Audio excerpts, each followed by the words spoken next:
As we start, we're gonna learn how to set up the grip for the ankle lock. A very good ankle lock attack, okay? You know, like with the gi, a lot of times people talk about like to go with the sharpest part of your wrist under the ankle, and then you get right here. It's really strong, it helps a lot, right? It's really good, but there's a lot of space, you know? And actually sometimes you have to use a lot of grip to do it.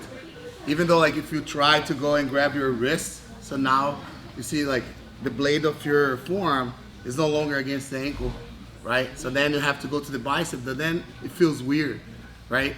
So the way you're gonna do today is we're gonna go all the way through. So you're gonna go as deep as we can, okay? We're gonna not leaving any space between my bicep and his foot, okay? I'm gonna put all the forearm inside, okay? The whole forearm inside.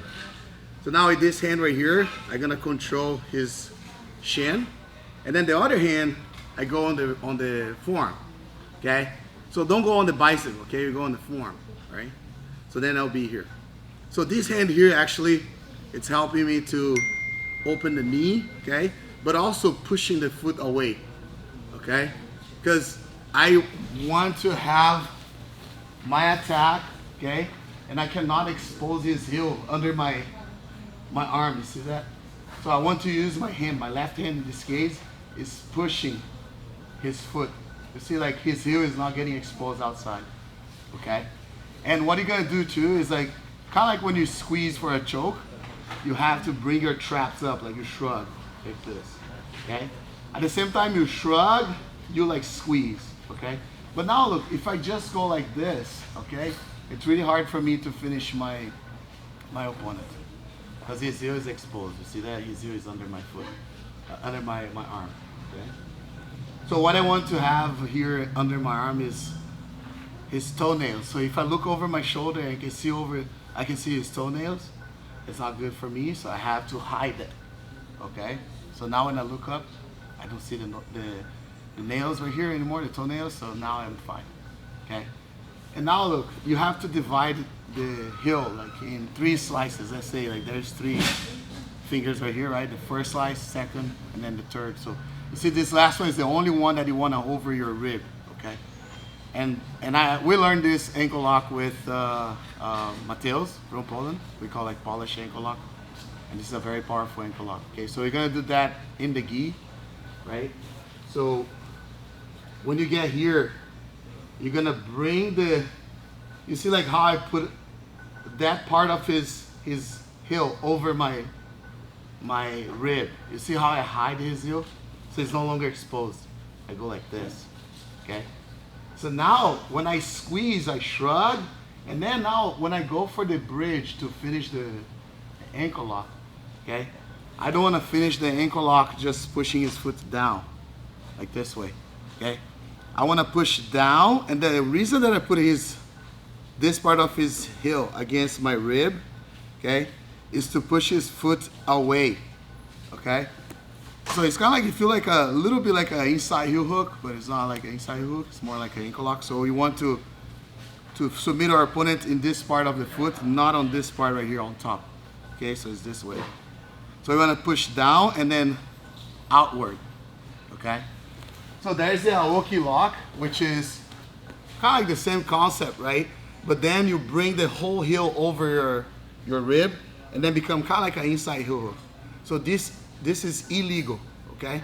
So I would say this type of ankle lock is just a tiny bit of the heel over your rib, okay? Like 1/3, like I say, okay? Just the inside part of his heel over my rib. And to adjust that, you have to shrug, because you elevate his ankle and his foot. And now look, you do like, I call this like a black cat, right? Black cat back, like this. And now you bring the heel over your rib, okay? So now look, you shrug, and now look, you go this way. It's super strong, okay? I'm not a big fan of ankle locks, right? Like, I mean, like I don't use as much, right? Because I felt like uncomfortable. Every time I tried to go ankle lock, I used to go to ankle lock just like to not let my opponent like score points on me when he tried to sweep me.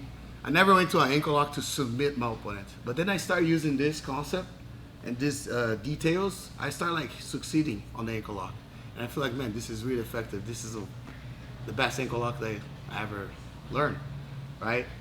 And you know, also when you go like this and you have a space, sometimes your opponent grabs your tricep and then dig the foot in.